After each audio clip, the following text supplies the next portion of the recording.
तो बच्चों आज हम लोग स्टार्ट करने वाले हैं heating effect of electric current. ठीक है। मैं विवेक पांडे आप सभी का स्वागत करता हूं आपके अपने चैनल पलामू फिजिक्स पॉइंट पर।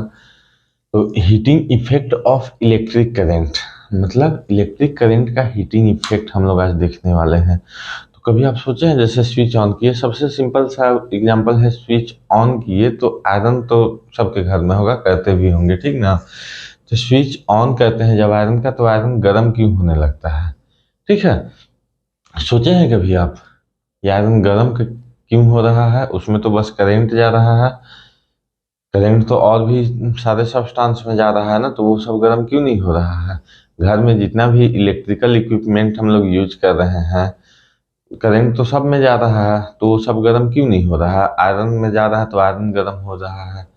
पानी गर्म करने वाला में जो रॉड होता है उसमें अगर स्विच ऑन करेंगे तो वो भी गर्म होगा, पानी को गर्म करेगा।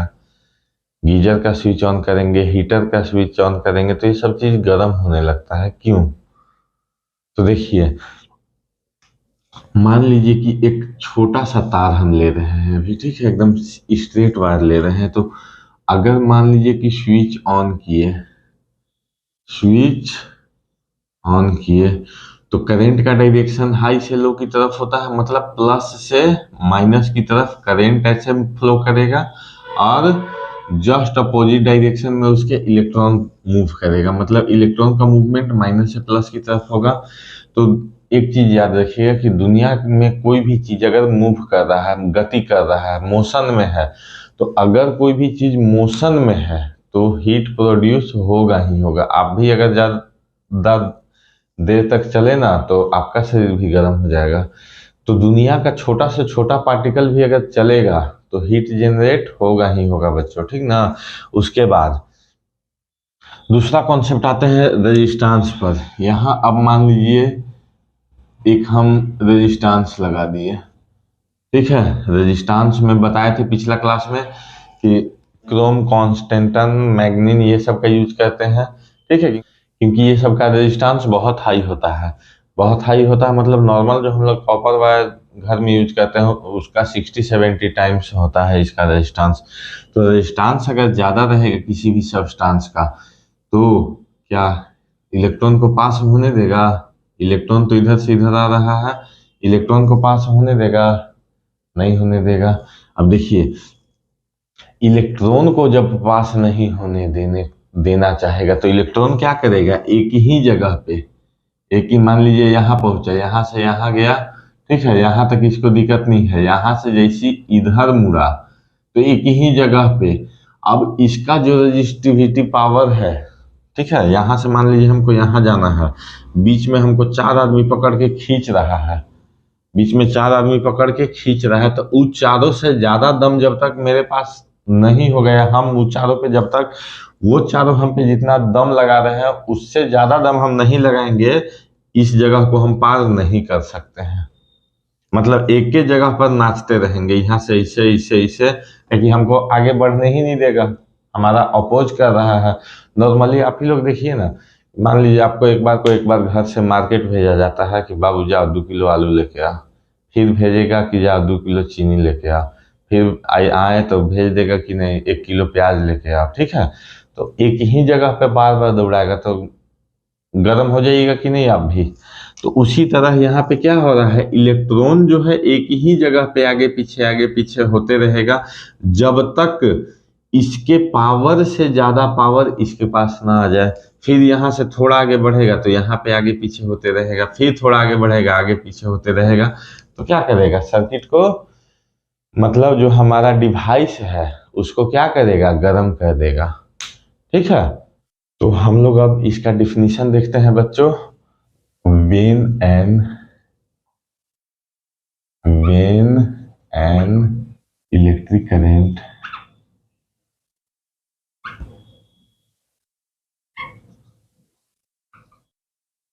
flow through the resistance element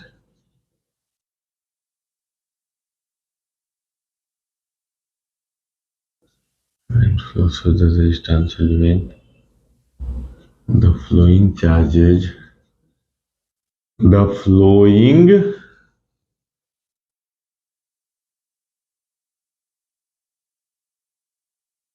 charges suffer resistance. Work has to be done. Work has to be done to overcome this resistance. This work has to be done to overcome this resistance, which is converted into heat energy. Which is converted into heat energy.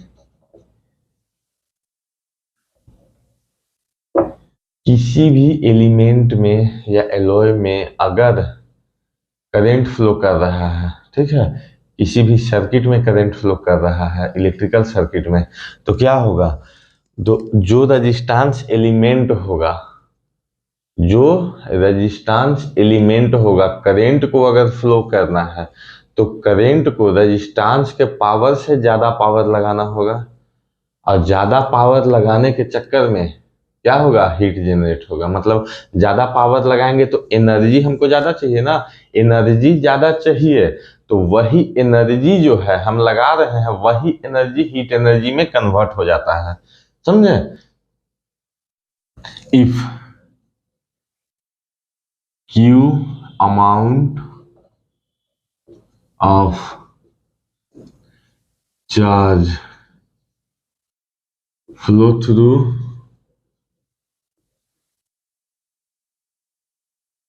potential difference V, ठीक है, then work done कितना हो जाएगा बच्चों, work done equal to Q into V। जितना charge है इतना potential difference है, इतना कितना पोटेंशियल डिफरेंस पे कितना चार्ज फ्लो कर रहा है उतना ही तो वर्क डन कर देंगे ना हम, ठीक है। तो अब देखिए बच्चों, हम जानते हैं कि I इक्वल टू क्या होता है, Q बाई टी, यानी कि Q इक्वल टू क्या हो जाएगा, आई टी, तो W इक्वल टू Q की जगह आई टी पुट करेंगे तो क्या हो जाएगा, आई टी भी, ठीक है। अब जानते हैं according to Ohm's law V equal to I R, तो V की जगह आई आर फिट कर देंगे तो I T into I R, तो क्या हो जाएगा, I square R T work done. इतना वर्क डन करेंगे ना हम, आई मतलब क्या, सर्किट से जो करंट फ्लो हो रहा है, आर मतलब रेजिस्टेंस, टी मतलब टाइम, ठीक है। तो जो सर्किट से करंट फ्लो हो रहा है उसका स्क्वायर टाइम्स इनटू जो रेजिस्टेंस है उसको ओवरकम करेंगे हम, और कितना टाइम तक फ्लो कर रहा है, ठीक है। ये हमारा क्या बताएगा, वर्क डन, ठीक है। तो यही जो वर्क डन कर रहे हैं बच्चों, अभी बताया ना कि ये जो वर्क डन कर रहे हैं यही तो हीट एनर्जी के फॉर्म में जमा होगा ना, मतलब हीट के फॉर्म में जो भी हमारा डिवाइस हो, चाहे आयरन हो या गीजर हो, तो ये जो वर्क डन हो रहा है यही वर्क डन तो हीट के फॉर्म में, मतलब आई स्क्वायर आर टी, यही तो हीट के फॉर्म में जमा होगा ना, और धीरे धीरे ऑब्जेक्ट को गर्म करेगा, जो भी ऑब्जेक्ट है उसको क्या करेगा, धीरे धीरे गर्म करेगा। तो इसको हम लोग क्या बोल सकते हैं, H, यानी H equal to I square R T. यहाँ देखिए H को हम ऐसे भी बोल सकते हैं, H is directly proportional to I square, H is directly proportional to R and H is directly proportional to T। मतलब जितना करंट सर्किट से या रेजिस्टेंस एलिमेंट से क्रॉस करेगा, ठीक है, उसका स्क्वायर टाइम्स, ठीक है, उसका स्क्वायर टाइम्स हीट के डायरेक्टली प्रोपोर्शनल हो रहा है, समझे। जितना करंट, अगर 3 एम्पियर का करंट फ्लो हो रहा है तो हीट क्या गुना बढ़ेगा, 3 का स्क्वायर 9 गुना बढ़ेगा हीट। अगर 2 एम्पियर का करंट फ्लो कर रहा है, 2 एम्पियर का अगर करंट फ्लो कर रहा है तो हीट क्या टाइम्स बढ़ेगा, 4 टाइम्स बढ़ेगा। उसी तरह अगर 4 टाइम्स 4 एम्पियर का करंट फ्लो कर रहा है तो हीट कितना टाइम्स बढ़ेगा, 4 का स्क्वायर 16 टाइम्स बढ़ेगा, समझे। उसके बाद रेजिस्टेंस जितना ज्यादा होगा, रेजिस्टेंस ज्यादा होगा हीट ज्यादा होगा, रेजिस्टेंस कम होगा हीट कम होगा।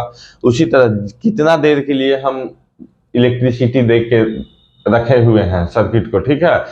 देखिएगा आजकल आयरन वगैरह या गीजर वगैरह सब कुछ ऑटो कट आ गया है, मतलब आयरन जब ज्यादा गर्म हो जाएगा ना तो उसमें इलेक्ट्रिसिटी का जो कनेक्शन है अपने आप खत्म हो जाता है। फिर जब ठंडा होगा तो अपने आप वो गर्म भी होने लगेगा, ठीक है। क्यों? क्योंकि ज्यादा देर के लिए अगर हम करंट दे रहे हैं, ज्यादा देर के लिए अगर करंट दे रहे हैं तो वो बहुत ज्यादा गर्म होने लगेगा। फिर हो सकता है कपड़ा जला दे, या फिर हो सकता है आयरन ही, मतलब क्या उसको नॉर्मली हम लोग बोलते हैं कि उड़ गया, कॉइल उड़ गया, समझे। तो वही चीज है, जितना ज्यादा देर के लिए अगर हम लोग करंट दे रहे हैं तो हीट उतना ज्यादा जनरेट करेगा। तो हीट ज्यादा जनरेट करेगा तो हम एक लिमिट सेट कर देते हैं आयरन वगैरह में कि इतना से ज्यादा अगर हीट हुआ तो आयरन हमारा ऑटोमेटिक, आयरन में करंट का सप्लाई ऑटोमेटिक रुक जाएगा। उसके बाद करंट सप्लाई होगा ही नहीं, करंट सप्लाई नहीं होगा तो गर्म भी नहीं होगा, ठीक है। फिर जब ठंडा होगा तो ऑटोमेटिक करंट का सप्लाई वो अलाउ कर देगा। उस तरह का अरेंजमेंट कर दिया जाता है सिस्टम में, ठीक ना। तो एच जो है आई स्क्वायर के डायरेक्टली प्रोपोर्शनल होता है, आर के भी डायरेक्टली प्रोपोर्शनल होता है, टी के भी डायरेक्टली प्रोपोर्शनल होता है। तीनों पे डिपेंडेंट कैसे होता है आई होप समझ में आ गया होगा आप सबको, ठीक है। अब इसको हम एक और नाम से जानते हैं, heating effect of electric current. इसको एक और नाम से जानते हैं, क्या नाम है आप लोग बता सकते हैं बच्चों? इसी को हम लोग जूल्स हीटिंग इफेक्ट के नाम से जानते हैं। किस नाम से जानते हैं? जूल्स, जूल्स हीटिंग इफेक्ट, यही है जूल्स हीटिंग इफेक्ट के नाम से हम लोग इसी को जानते हैं बच्चों। H square sorry H equal to I square R T जो है, इसको हम लोग जूल्स हीटिंग इफेक्ट के नाम से भी जानते हैं। जूल्स हीटिंग इफेक्ट भी अगर आपसे पूछा जाए तो आपको यही जवाब देना है, समझ में आया। और H equal to I square R T पे H हीट जो है वो कैसे डिपेंडेंट है वो बता चुके हैं। तो अगर नोट डाउन करना है तो आप लोग वीडियो को रोक के नोट डाउन कर सकते हैं, ठीक है। अब हम लोग आगे चलते हैं। तो बच्चों आगे हम लोग इसका एप्लीकेशन देखते हैं। तो एप्लीकेशन में आप लोग इसका एप्लीकेशन बता सकते हैं हीटिंग इफेक्ट का। जैसे अभी हम एग्जांपल में ही बहुत सारा दे दिए, आयरन, गीजर, ये सब क्या है? हीटिंग इफेक्ट का एग्जांपल ही तो है ना। उसके बाद एक अभी तो सबके घर में एलईडी लगा हुआ होगा, पहले एक 100 वाट का बल्ब आता था, पीला कलर का लाइट देता था, वो वाला बल्ब। तो उसमें क्या होता है? Application, application. तो उसमें होता क्या है बच्चों, पीला वाला बल्ब में जैसे कि हम जब उसको सप्लाई दिए ना, ये मान लीजिए बल्ब है हमारा, ठीक है। तो बल्ब को हम जब सप्लाई देते हैं तो इसमें करंट जब फ्लो करने लगेगा तो क्या होगा, ये टंगस्टन का बना हुआ होता है। टंगस्टन का melting point approx 3400 degree centigrade होता है। अब बल्ब के अंदर हम लोग जो भी गैस भरते हैं वो इनर्ट गैस भरते हैं ताकि किसी तरह का रिएक्शन ना करे। इनर्ट गैस मतलब neon, argon, krypton, xenon, radon वाला ग्रुप, लास्ट ग्रुप का, ठीक है। तो इसका 3400 डिग्री सेंटीग्रेड मेल्टिंग पॉइंट होता है। 3100 डिग्री सेंटीग्रेड पे जब पहुंचता है ना तो ग्लो करने लगता है, ठीक है। क्या करने लगता है? ग्लो करने लगता है। टंगस्टन ग्लो करता है, जिसको हम लोग बोलते हैं कि बल्ब जलने लगा। और वही बल्ब जब जलता है तो हम लोग को लाइट मिलता है, ठीक है। तो पहला हो गया बल्ब, दूसरा हो गया फ्यूज। फ्यूज का यूज किस लिए करते हैं? फ्यूज का यूज तो हम इसीलिए करते हैं ना ताकि शॉर्ट सर्किट ना हो। फ्यूज का मेल्टिंग पॉइंट कम होता है, फ्यूज का मेल्टिंग पॉइंट कम होता है। तो सर्किट में उसको हमेशा सीरीज में कनेक्ट करके रखते हैं। सीरीज में कनेक्ट क्यों करके रखते हैं? क्योंकि सीरीज में करंट का डिस्ट्रीब्यूशन नहीं होता है, वोल्टेज का डिस्ट्रीब्यूशन होता है। तो करंट का डिस्ट्रीब्यूशन नहीं होता है तो बाकी जितना भी घर में हमारे घर में जितने जगह इलेक्ट्रिसिटी जा रहा है, सब जगह को कनेक्ट कर दिए हैं फ्यूज से, सब जगह सेम करंट जा रहा है। तो करंट मान लीजिए अचानक बढ़ गया, करंट अचानक से बहुत ज्यादा बढ़ गया, तो फ्यूज क्या होगा, फ्यूज टूट जाएगा, जिसको बोलते हैं कि फ्यूज उड़ गया। ठीक है, तो फ्यूज जब टूट जाएगा तो क्या होगा, सर्किट से करंट का कनेक्शन अपने आप खत्म हो जाएगा, सर्किट से फिर करंट फ्लो ही नहीं करेगा। तो आपका जितना भी इलेक्ट्रिकल डिवाइस है वो क्या हो जाएगा, सेफ हो जाएगा, उन लोग पे कोई इफेक्ट नहीं पड़ेगा। ठीक है, तो इस फ्यूज जो है वो लो मेल्टिंग पॉइंट और कनेक्टेड इन सीरीज में क्यों कनेक्ट करते हैं, क्योंकि करंट का डिस्ट्रीब्यूशन नहीं होता है। तो करंट का डिस्ट्रीब्यूशन नहीं होता है तो हमको फ्यूज में मतलब हमको क्या, फ्यूज को पता चलते रहना चाहिए कि घर में जितना डिवाइस कनेक्टेड है उसमें जो लिमिट अमाउंट है हमारा, उससे ज्यादा करंट तो फ्लो नहीं कर रहा है। अगर ज्यादा करेगा तो फ्यूज जो है वो ब्रेक हो जाएगा, फ्यूज ब्रेक हुआ तो सर्किट को ब्रेक कर देगा, सर्किट को ब्रेक कर देगा तो करंट ही पास नहीं होगा पूरे हाउस होल्ड सप्लाई सिस्टम में। समझ में आया। और भी हीटर हो गया, गीजर हो गया, आयरन हो गया, इस heating effect of electric current का ही एप्लीकेशन है। ठीक है, मेनली ये दो था, ये दो समझ में आ ही गया होगा। ठीक है, कि वर्क कैसे करता है। इसके बाद देख लेते हैं हम लोग कॉमर्शियल यूनिट। घर में मीटर लगा हुआ है ना जी, commercial unit of electric current. ठीक है, तो कॉमर्शियल यूनिट, घर में सबका मीटर लगा हुआ होगा, तो मीटर में रीडिंग जो उठता है वो कैसे उठता है।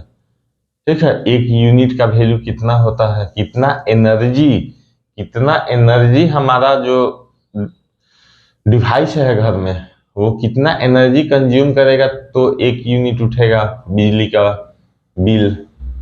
Commercial unit of electrical energy, इसको और दूसरा नाम से जाना जाता है BOTU। ठीक है, इसका मतलब हुआ board of trade unit, board of trade unit. और यही BOTU यूनिट है ना, तो ये एक यूनिट इक्वल टू क्या होता है, 1 kWh, 1 किलोवाट घंटा। मतलब क्या कि 1 किलोवाट के लोड को, 1 किलोवाट मतलब 1000 वाट।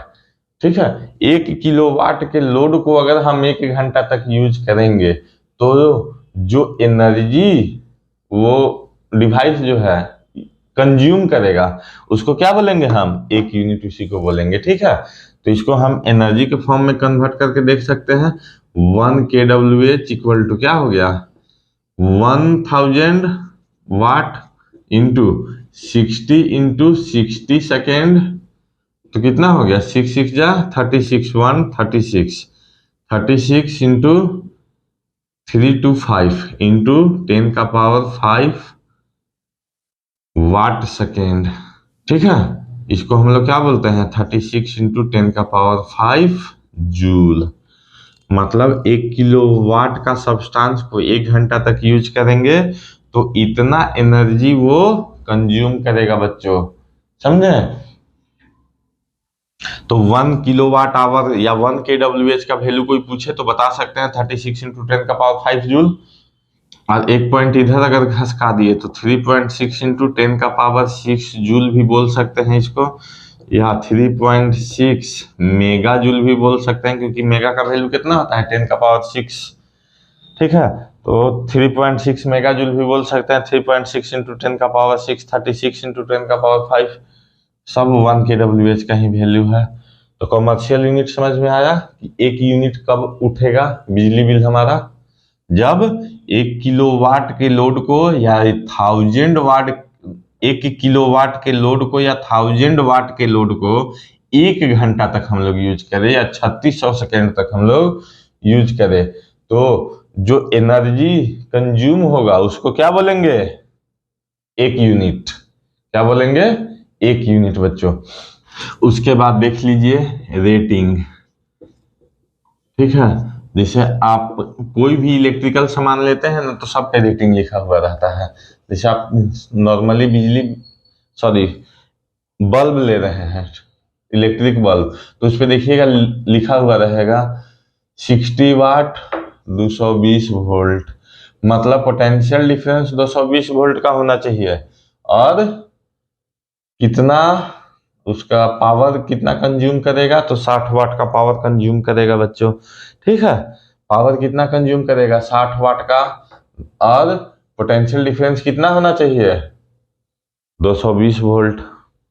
ठीक है, इसी तरह आप कोई भी सामान लेते हैं ना, आयरन हो गया या फिर और भी, जैसे सबसे छोटा एग्जांपल ले लीजिए चार्जर, तो चार्जर में भी देखिए रेटिंग लिखा रहेगा कि इनपुट कितना होना चाहिए, 220 वोल्ट टाइप में, या 220 वोल्ट 1.5 एम्पियर, आउटपुट 0.5 एम्पियर, इस टाइप में लिखा हुआ रहेगा। तो उसी को हम लोग रेटिंग कहते हैं इलेक्ट्रिकल अप्लायंस का। ठीक है, अब हम लोग आगे देखते हैं कि यहाँ पे पावर का यूज आया ना, वाट पावर। ठीक है, तो पावर क्या होता है, इलेक्ट्रिकल पावर, तो अब उस पे हम लोग डिस्कस कर लेते हैं बच्चों। Electric power,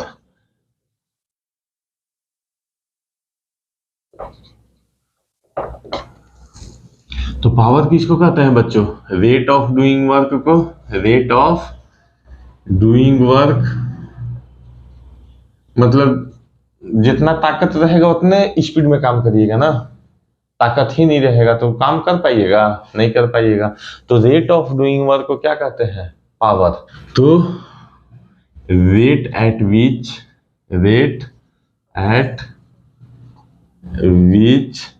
energy is produced और कंज्यूम्ड।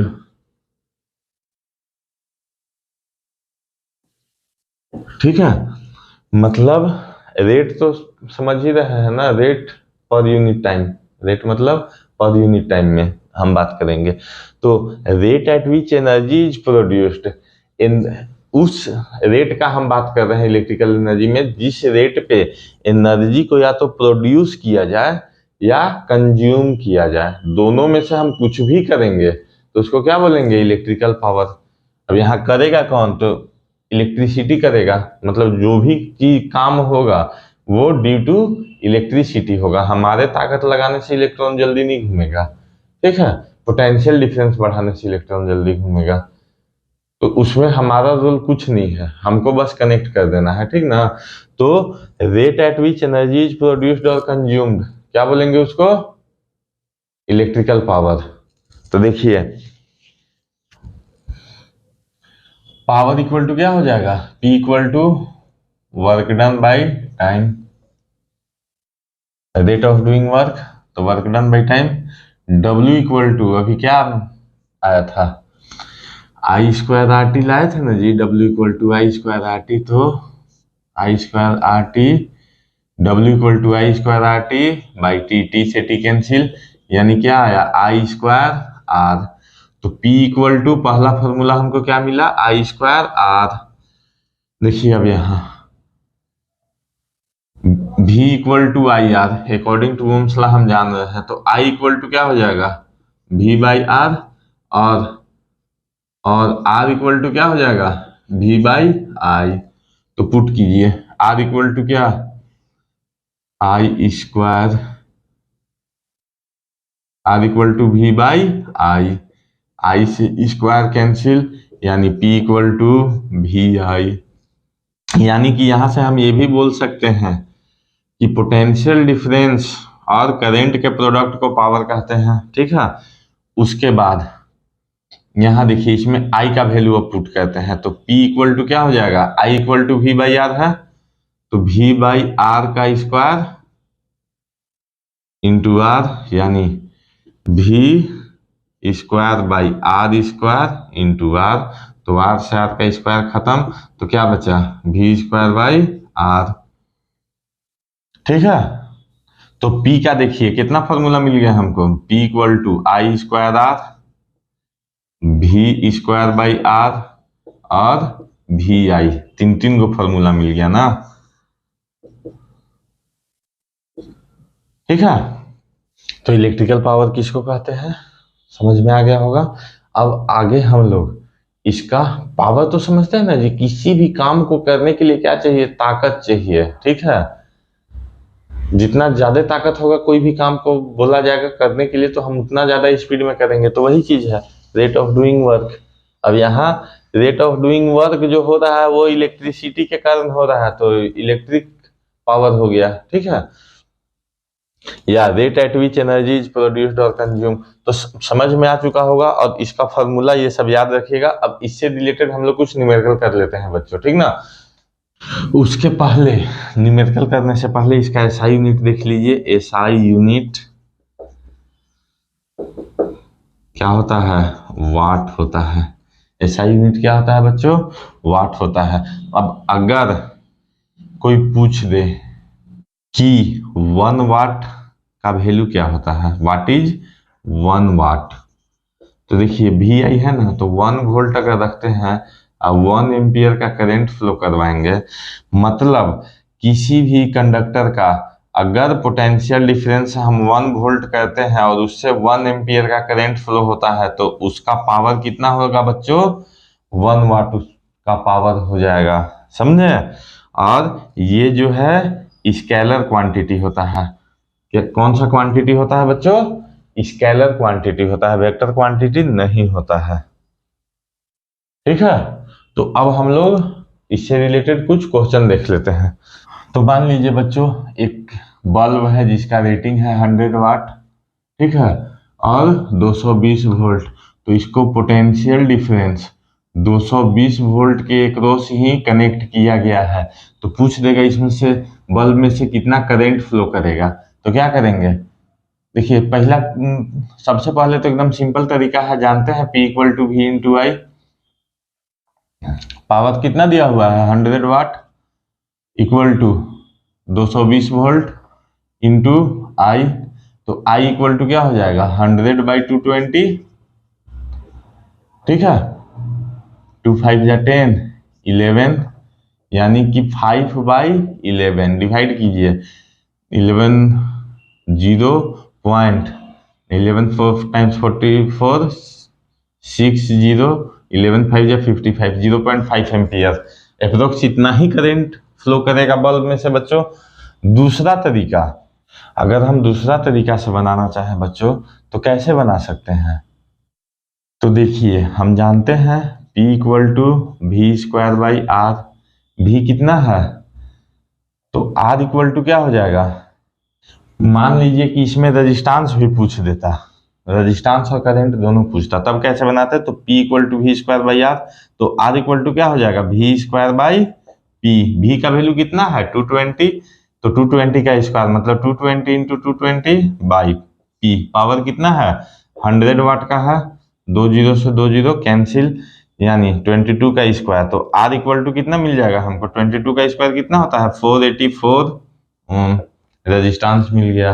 अब हम जानते हैं according to Ohm's law V equal to I R, यानी कि I इक्वल टू क्या हो जाएगा V/R। तो देखिए I equal to V/R, V कितना है 220 वोल्ट और R कितना है 484 ओम। तो इसको सॉल्व करके देख लीजिएगा 0.45 एम्पियर का करंट ही आएगा, ठीक है। मतलब बल्ब में से 0.45 एम्पियर का ही करंट फ्लो होगा बच्चों। तो देखिए बच्चों, अब अगर पूछा जाए आपसे कि 3 एम्पियर का फ्यूज कनेक्टेड है किसी सर्किट में और उस सर्किट से हम एक अप्लायंस कनेक्ट करते हैं जिसका रेटिंग है 1 किलोवाट एट 220 वोल्ट, ठीक है। 220 वोल्ट का पोटेंशियल डिफरेंस रखेंगे तो पावर क्या यूज करेगा 1 किलोवाट का, ठीक है। तो फ्यूज पे क्या इफेक्ट पड़ेगा उसका, तो देखिए अगर 3 एम्पियर से ज्यादा का करंट सर्किट से फ्लो हुआ तो फ्यूज क्या हो जाएगा, ब्रेक हो जाएगा, ठीक है। तो देखिए P equal to V into I, तो I इक्वल टू क्या हो जाएगा P/V। P का वैल्यू कितना है 1 किलोवाट मतलब 1000 वाट बाई V कितना है 220 वोल्ट, तो 1000 वाट बाई 220 वोल्ट 22 से डिवाइड कीजिए तो 22 चौक 88 12 दशमलव तो बचे 110, यानी 4.5 एम्पियर के अप्रोक्स करेंट का वैल्यू आएगा। ठीक है, तो 3 एम्पियर से ज्यादा है नहीं, ये 3 एम्पियर से ज्यादा है तो क्या हो जाएगा, सर्किट ब्रेक हो जाएगा, मतलब फ्यूज जो है वो ब्रेक हो जाएगा, फिर सर्किट से करंट नहीं पास होगा, समझे। उसके बाद मान लीजिए अगर दे दिया कि 1000 वाट का कोई अप्लायंस है, 1000 वाट, ठीक है, अब उसको हम 6 घंटा डेली यूज करते हैं, 6 घंटा डेली यूज करते हैं। 1000 वाट का एक अप्लायंस है हमारे पास जिसको 6 घंटा हम डेली यूज करते हैं। अब मान लीजिए एक यूनिट मतलब क्या, 1 kWh, इसी को एक यूनिट कहते हैं ना। तो एक यूनिट जो है 5 रुपए है, एक यूनिट बिजली अगर उठेगा तो 5 रुपया खर्चा होगा हमारा। तो एक दिन में हम कै रुपया का इलेक्ट्रिसिटी यूज कर रहे हैं। ठीक है, तो देखिए P इक्वल टू 1000 वाट तो दिया है, 1000 वाट मतलब 1 किलो वाट, और 6 घंटा डेली यूज कर रहे हैं तो एनर्जी कंज्यूम डेली कितना एनर्जी हम लोग कंज्यूम कर रहे हैं, 1 किलोवाट इंटू 6 आवर, यानी 6 kWh। अब देखिए 1 kWh का 5 रुपया लग रहा है, तो 6 kWh का कितना लगेगा बच्चों, 5 इंटू 6 यानी 30 रुपीज, यानी 30 रुपया का बिजली हम डेली खर्चा कर रहे हैं। ठीक है, तो कैसा लगा वीडियो कमेंट करके जरूर बताएं। मिलते हैं नेक्स्ट वीडियो में।